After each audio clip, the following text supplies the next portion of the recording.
তার ধমক থেকে সোমবার রেহাই পেলেন না কেউই। সোমবার নবান্ন সভাঘরের প্রশাসনিক বৈঠকে পুরো পরিষেবা নিয়ে ক্ষোভের বিস্ফোরণ ঘটিয়েছেন মুখ্যমন্ত্রী মমতা ব্যানার্জি। একেবারে চাঁচা ছোলা ভাষাতেই পুরো পরিষেবা নিয়ে দলীয় নেতা সহ আমলা, পুলিশ প্রশাসনকে তুলোধনা করলেন মুখ্যমন্ত্রী মমতা ব্যানার্জি।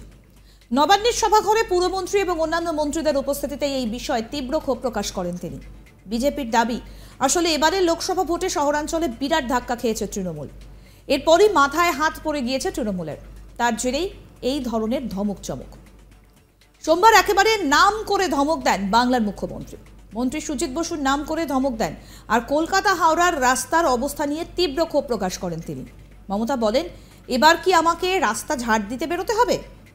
শুধু ওপরে দেখলে হবে, নিচে দেখতে হবে না। রাস্তা দেখে না, আলো দেখে না, শুধু ট্যাক্স বাড়ানো আর লোক বসাচ্ছে। এছাড়া প্রশাসন কোনো ব্যবস্থা নিচ্ছে না। মমতা বলেন, অনেক ভদ্রতা দেখিয়েছি, তার মানে এটা নয় যে গায়ের জোরে জমি দখল করবেন, এটা নয়। শোনাই কি বলছেন মুখ্যমন্ত্রী মমতা বন্দ্যোপাধ্যায়, শুনুন। একদম পুরো এআরডি অফিসের সামনে সব এনক্রোচমেন্ট হয়ে গেছে। একটা করে তিপ্পল লাগাচ্ছে, একটা করে বসে হচ্ছে, একটা করে তিপ্পল লাগাচ্ছে, একটা করে বসে পড়ছে। কেন? ওয়াই? আমি জানতে চাই, কত টাকার বিনিময়ে কারা নিয়েছে টাকা? কেন সল্টলেক কর্পোরেশনের কাউন্সিলররা কাজ করে না? তারা তো ইলেক্টেড বডি, কেন কাজ করে না আমি জিজ্ঞেস করছি। রাস্তা ঝাড় দেয় না, এবার কি আমাকে রাস্তা ঝাড় দিতে বেরোতে হবে? শুধু কি ওপরের দিকে তাকালেই হবে? নিচের দিকে তাকাতে হবে না? এলাকার লাইট দেখে না, রোড দেখে না, জল দেখে না, মানুষের প্রবলেম দেখে না? এই শহরটাকে আমি এত সুন্দর করে বানিয়ে দিয়েছি। কলকাতা শহরে ভিডিও করা ছিল কোন রাস্তা কত পর্যন্ত এনক্রোচমেন্ট আছে। তা সত্ত্বেও একটা করে নতুন ওসি আসে আর বসিয়ে দেয়, আর আমি ঘাতক ঝগড়া করব। আমি রাস্তায় গেলেই দেখতে পাই, পুলিশের চোখে পড়ে না, সব চোখে ঠুলি দিয়ে বসে আছে, আর ভাবে এগুলো কারো নজরে আসবে না। হাওড়ায় কোনো মিউনিসিপ্যালিটি নেই, এসডিওর আন্ডারে আছে, সুতরাং 4 জন এমএলএ ডাইরেক্টলি অ্যাডভান্টেজ দিচ্ছে। আমি আর নাম বলে লজ্জা দিলাম না। যেখানে যেখানে আমাদের বোর্ড নেই বা কাউন্সিলর ইলেক্টেড নেই, সেখানে কাজ করার সিস্টেমটা কি? সেই এলাকাটা কে করবে? একবার ভেবে দেখেছি, আগে আমি এটা সাফা করব,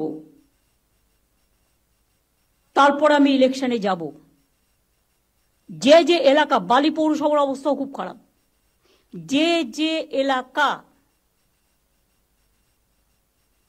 বোর্ড নেই, নমিনেটেড 5 জন মেম্বার ভাবছে এটা আমাদের প্রপার্টি। No, not that. জায়গা দখল নিয়ে এতদিন অভিযোগ করতেন বিরোধীরা, এবার এই নিয়ে নিশানা করলেন খোদ মমতা বন্দ্যোপাধ্যায়। তিনি বলছেন, কোথাও জবরদখল হলে কেন ব্যবস্থা নিচ্ছেন না? অনেকে আছেন এর মধ্যে, নাম বলে কাউকে অস্বস্তিতে ফেলতে চায় না, তবে একটা গ্রুপ তৈরি হয়েছে, খালি জায়গা দেখলেই তারা লোক বসাচ্ছেন, বাংলার আইডেন্টিটি নষ্ট হয়ে যাচ্ছে, এসবে রাজ্যের ভাবমূর্তি নষ্ট হচ্ছে। মমতা প্রশ্ন তোলেন আরবান ডিপার্টমেন্টের সেক্রেটারি, তার কাজ কি? কতগুলো বোর্ড রেখে দিয়েছে। মমতা বলেন, দীঘা ডেভেলপমেন্ট অথরিটির প্রয়োজন রয়েছে কি এখন আর? ওখানে তো মিউনিসিপ্যালিটি আছে, পঞ্চায়েত আছে, ডিএমও আছে, পঞ্চায়েতও আছে। হলদিয়া ডেভেলপমেন্ট অথরিটিও তাই, হলদিয়াতে মিউনিসিপ্যালিটি আছে। কি বলছেন এই বিষয়ে মুখ্যমন্ত্রী মমতা বন্দ্যোপাধ্যায়, শুনবো। আরবান ডিপার্টমেন্টের সেক্রেটারি কি কাজ স্যার? ডিপার্টমেন্টে রাখার দরকার কি? কতগুলো বোর্ড রেখে দিয়েছে, গা টিপছে না পা টিপছে, 400-500 করে লোক রেখে দিয়েছে। তাদের তো ডেভেলপমেন্টের কাজ কভার হয়ে গেছে, ওভার হয়ে গেছে। দীঘা ডেভেলপমেন্ট অথরিটির প্রয়োজন আছে কি এখন আর? ওখানে তো মিউনিসিপ্যালিটিও আছে, পঞ্চায়েতও আছে, ডিএমও আছে। বিরাট বাড়ি করে 400-500 লোক, কারো গা টিপছে, কারো পা টিপছে, কারো মাথা টিপছে, বড় বড় বিল্ডিং করে থাকছে, আরাম করছে। তাদের যেখানে গভর্নমেন্টের স্টাফ নেই সেখানে কাজে লাগিয়ে দাও।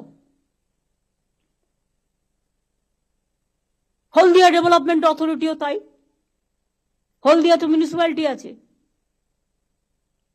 লাভটা কি হলো?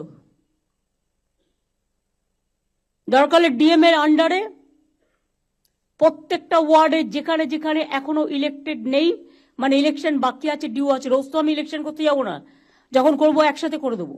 এই তো সামনে বাই ইলেকশন, তারপরে পুজো, তারপরে রেনি সিজন, 4 মাস চলে গেল ইলেকশন করতে করতে। এরকম ভাবে তো চলতে পারে না ডেভেলপমেন্টের কাজ। পুরো কেন্দ্রীয় সরকার একটা অবস্ট্রাকশন হয়ে দাঁড়িয়েছে। তার মধ্যেও আমাদের লোকেরা ভাবছে উনি তো ভুলে যাবেন। কেউ আসে অফিসার ভাবে আমি তো 2 বছর থাকবো, আমি কোনো রকম কাটিয়ে দিতে পারলে হব না, তা হয় না। আপনি 2 বছর থাকলেও মনে রাখবেন আপনার পিরিয়ডটা রিভিউ করা হবে, এবং আপনি যাবার আগে আপনি স্বচ্ছতা মেনটেন করেছেন কিনা এখন থেকে রিভিউ কমিটির নামে একটা রিভিউ কমিটি তৈরি করা হবে, যেখানে ভিজিলেন্সকে রাখা হবে এবং যেখানে এসিবি কে রাখা হবে এবং যেখানে সিআইডি কে রাখা হবে, এডিজি ল অ্যান্ড অর্ডার থাকবে।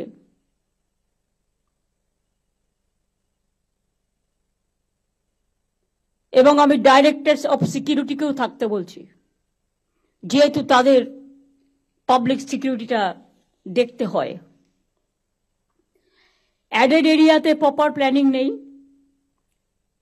তাই এখনো পুরসভার মধ্যে কাঁচা রাস্তা রয়ে গেছে। যেমন জোকা, অনেক কাঁচা রাস্তা এখনো রয়ে গেছে। কেন রয়ে গেছে? কলকাতা কর্পোরেশনের আন্ডারে। জাস্ট হ্যাভ এ লুক তর্ক করার আগে। নিকাশি নালা পরিষ্কারের জন্য রাজ্য সরকারের তরফ থেকে কোটি কোটি টাকা দেওয়া হলেও কাজ ঠিক হচ্ছে না। একদম পুরো এআরডি অফিসের সামনে সব এনক্রোচমেন্ট হয়ে গেছে। একটা করে পোল লাগাচ্ছে, একটা করে বসে হচ্ছে, একটা করে পোল লাগাচ্ছে, একটা করে বসে হচ্ছে। কেন? ওয়াই? আমি জানতে চাই কত টাকার বিনিময়ে কারা নিয়েছে টাকা? কেন সল্টলেক কর্পোরেশনের কাউন্সিলররা কাজ করে না? তারা তো ইলেক্টেড বডি। কেন কাজ করে না আমি জিজ্ঞেস করছি। রাস্তা ঝাড় দেয় না, এবার কি আমাকে রাস্তা ঝাড় দিতে যেতে হবে? শুধু কি ওপরের দিকে তাকালেই হবে? নিচের দিকে তাকাতে হবে না? এলাকার লাইট দেখে না, রোড দেখে না, জল দেখে না, মানুষের প্রবলেম দেখে না? এই শহরটাকে আমি এত সুন্দর করে বানিয়ে দিয়েছি। কলকাতা শহরে ভিডিও করা ছিল কোন রাস্তা কত পর্যন্ত এনক্রোচমেন্ট আছে। তা সত্ত্বেও একটা করে নতুন ওসি আসে আর বসিয়ে দেয়, আর আমি ঘাতক ঝগড়া করব। আমি রাস্তায় গেলেই দেখতে পাই পুলিশের চোখে পড়ে না, সব চোখে ঠুলি দিয়ে বসে আছে, আর ভাবে এগুলো কারো নজরে আসবে না। হাওড়ায় কোনো মিউনিসিপ্যালিটি নেই, এসডিওর আন্ডারে আছে। আরও আপডেট পেতে দেখতে থাকুন আজ তাক বাংলার ইউটিউব চ্যানেল, সাবস্ক্রাইব করুন।